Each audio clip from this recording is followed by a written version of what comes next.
So the Supreme Court recently denied a stay that would have protected a state's Second Amendment sanctuary law, and now the 8th Circuit has issued its decision on that same case and has struck down the law. So we need to break down what is now happening.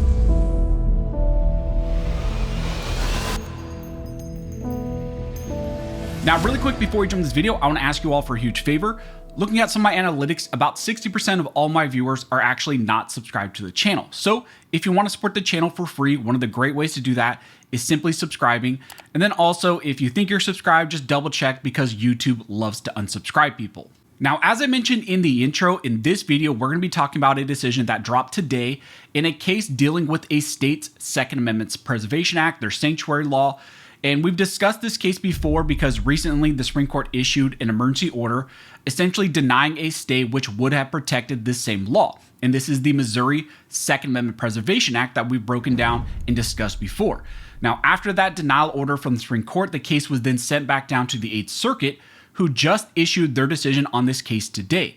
And it went against the pro-2A side. Essentially, the 8th Circuit ruled in favor of the Biden administration. The 8th Circuit has sided with the federal government and decided that the Missouri Second Amendment Preservation Act, or the SAPA law, is invalid because, in their opinion, the state law invalidated federal law in a violation of the Supremacy Clause. This now sets up an important battle about a state's 2A sanctuary law, and this is likely going to make its way back in front of the Supreme Court, so we need to break down what this decision said and what happens now going forward. Now, for some background on this case, back in 2021, Missouri passed a law which is known as the Second Amendment Preservation Act, or the SAPA law. That law set the state's interpretation of the Second Amendment and set restrictions on the support and funding to enforce inconsistent federal laws. This law prohibits Missouri's officers, agents, government officials, law enforcement, etc., any of those state agents from helping federal agents who are attempting to enforce inconsistent federal laws.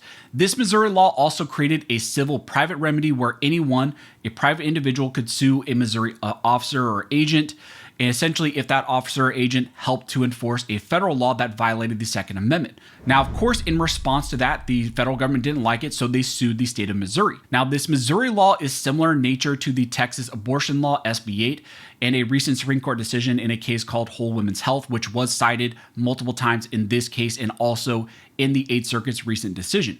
So SB 8, for some background, shielded Texas and its officials and its officers and agents from lawsuits, since that statute and that law specifically only allows private individuals to bring a civil suit. The enforcement mechanism of that law was designed in order to make it harder, if not impossible, to have the entire law struck down. And that's because private individuals are bringing those lawsuits.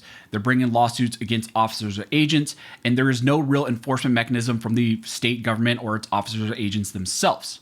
And this Missouri SAPA law is structured in a very similar way, where the state, its officers and agents themselves don't really have enforcement mechanisms, at least according to the state, but really the enforcement mechanism is the private individuals.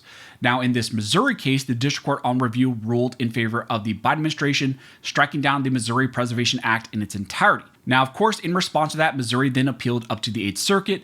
Missouri also asked for the 8th Circuit to stay that lower court decision while the appeal was taking place. However, the 8th Circuit denied that stay, and then that led Missouri to file an emergency application to the Supreme Court, and they wanted the Supreme Court to grant a stay. So this case went to the Supreme Court prior on an emergency basis. But on review, the Supreme Court issued an 8-1 order denying that emergency stay. Only Justice Thomas was in favor of granting the emergency stay. So after that, after the Supreme Court denial order, the case went back down to the 8th Circuit, who then held expedited arguments in this case. And in this case, Missouri made multiple arguments, including the arguments that the federal government does not have standing to even bring this lawsuit. They argued that the federal government is suing the state of Missouri and its attorney general, but the statute only allows private individuals to enforce the actual laws. Therefore, there is no proper defendant in their eyes, and this case should be dismissed based on a lack of standing. They also went on to argue that the federal government cannot identify a single act by a state officer or agent or any of its officials that has actually harmed the United States government.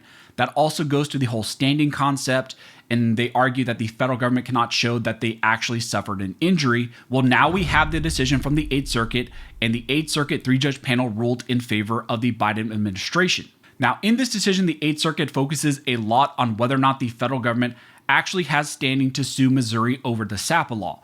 First, on the whole standing question, they looked at whether the federal government has actually suffered an injury because of the Missouri law, and the Eighth Circuit found that yes, in their eyes, the federal government has suffered an injury because of the SAPA law. They state in their decision that Missouri argues that the federal government's interest is not legally protected because the United States is not entitled to the state's assistance with the enforcement of federal law. That argument confuses standing with the merits of the dispute. To say that the United States was injured by the withdrawal of state assistance is not to say that it is entitled to that assistance. Interference with the federal government's interest in enforcing federal law is sufficient to establish that the act's implementation injured the United States. Whether the United States is entitled to relief from that injury is a question of the merits of the dispute. Now, to me, this seems like the Eighth Circuit panel here is playing a little bit of a semantics game. The Eighth Circuit agrees that the federal government is not entitled to state help or state assistance or funds, but then they also find that the state pulling that assistance and in some ways not helping them actually still is an injury. So in essence, what the Eighth Circuit found is that the state doing nothing in some ways is injuring the federal government. Then the Eighth Circuit goes on to say that the injury of the United States is both traceable to Missouri and is also redressable by a favorable decision from them. The Eighth Circuit then rejects the arguments that the relief in this case would be insufficient since only private individuals can actually enforce the law. So here they're addressing the type of enforcement mechanism where, again, like I mentioned, the state officers or agents aren't actually the ones enforcing this law, it's the private individuals. The Eighth Circuit stated that Missouri also argues that the federal government's injury is not redressable by any named defendant because the act is enforced only by private citizen suits. A federal court cannot enjoin private citizens who are not parties to the case on the grounds that they maybe someday file a lawsuit under the act. The Eighth Circuit found that the state officials play a role in refraining from enforcing certain federal laws, and the refraining from action is actually enforcement of the law. So again, what they're saying is inaction by the state is actual action and it's actual enforcement. So again, kind of playing this weird semantics game. They go on to state that the state officials have a duty under the act to refrain from enforcing certain federal firearms laws. These officials give effect to the act by withdrawing from participation in federal law enforcement activities, and a favorable decision would enjoin them from withdrawing on that basis. The requested injunction would redress the federal government's injury. The United States thus has standing. So essentially, the Eighth Circuit found that not acting on the law is actually acting on the law. And based on that, they upheld the lower court's decision, which struck down the Missouri SAPA law in its entirety. So you may be asking, okay, where does this leave us? Is this an open and shut case now? Is this issue over? Well, no, of course, this case is not over. Now this case is likely going to move to the next level, and it's primed to be elevated to the Eighth Circuit en banc panel or even to the United States Supreme Court. This is a final merits case dealing with a controversial Second Amendment issue, a state Second Amendment Preservation Act, a sanctuary law, and this case already was once in front of the Supreme Court on an emergency basis, and I think this case is destined once again to make its way eventually in front of the Supreme Court. So now the state of Missouri has a couple options. They can seek en banc panel review in the Eighth Circuit, or if they want, they can go directly to the Supreme Court. Now, also for some behind the veil information, I was actually able to talk with the Attorney General of Missouri, Andrew Bailey. He was out at the GOA event that I was at. We got to spend a lot of time talking together about this case and a lot of the other things that he's trying to do. And he's also going to be on the channel very soon to talk about this case, to break down what they plan to do going forward.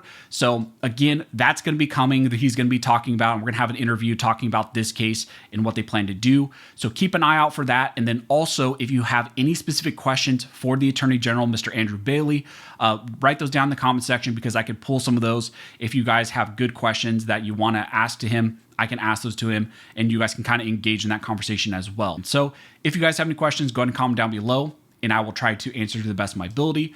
Also, if you like this video and you would like to support the channel, one of the best ways to do that is to like, comment, and subscribe.